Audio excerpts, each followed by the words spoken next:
अंजली कानेटकर, माझ्या प्राध्यापिका डॉक्टर संगीता सिरेजो,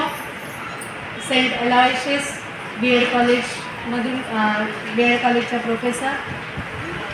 माझे मित्र सायमन मार्टिन, सहयोगचे संचालक फादर जो डिमेलो वेलेंकेन रेडिओ वेलेंकेनचे पॅरिस प्रिस्ट, भरोसा सेलच्या आमच्या Koli madam, Ashish Lopes sir, Shanti madam Jeevan Vikas मंडळातील,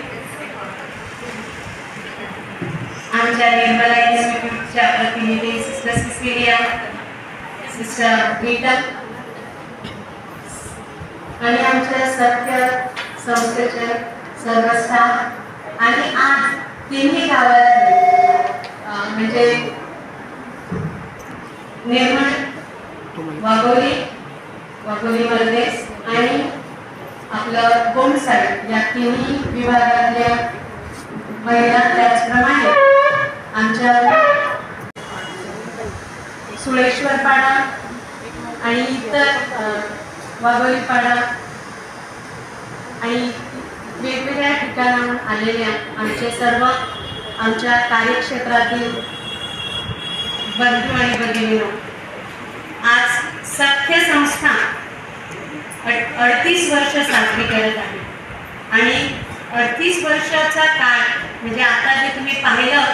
ते फार छोटंसं एक जे उपक्रम गेल्या वर्षी केला ते पाहिलं आणि त्या अगोदर आपण दुसरे काही ॲक्टिव्हिटीजचा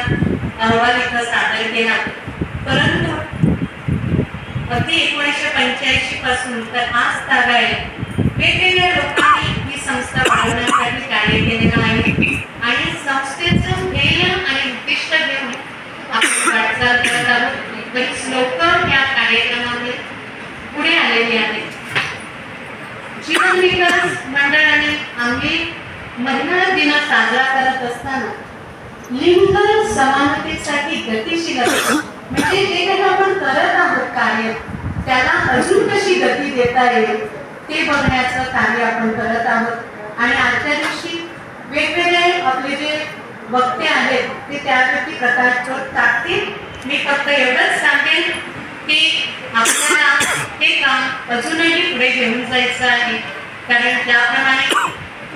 साहित्य संमेलनाच्या अध्यक्ष डॉक्टर तारांनी सांगितलं की महिलांचा विकास हा आजपासून किंवा शिक्षण सुरू झाल्यानंतरच नाही तर अगदी जात्यावर मोहीम गाऊन समाजातल्या भेदाचं आणि समाजामध्ये असलेल्या वास्तवाचं प्रदर्शन किंवा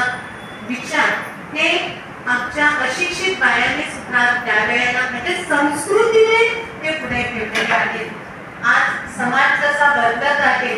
त्या पद्धतीने वेगवेगळे आव्हानं आपल्या समोर येत आहेत। ही आव्हानं काय आहेत ती आपलं वाटते आपल्याला त्यांच्या ह्याच्यामध्ये माहिती, फक्त मला इथं तुम्हाला एवढाच प्रश्न तुम्हाला आज इथून काय घेऊन जाणार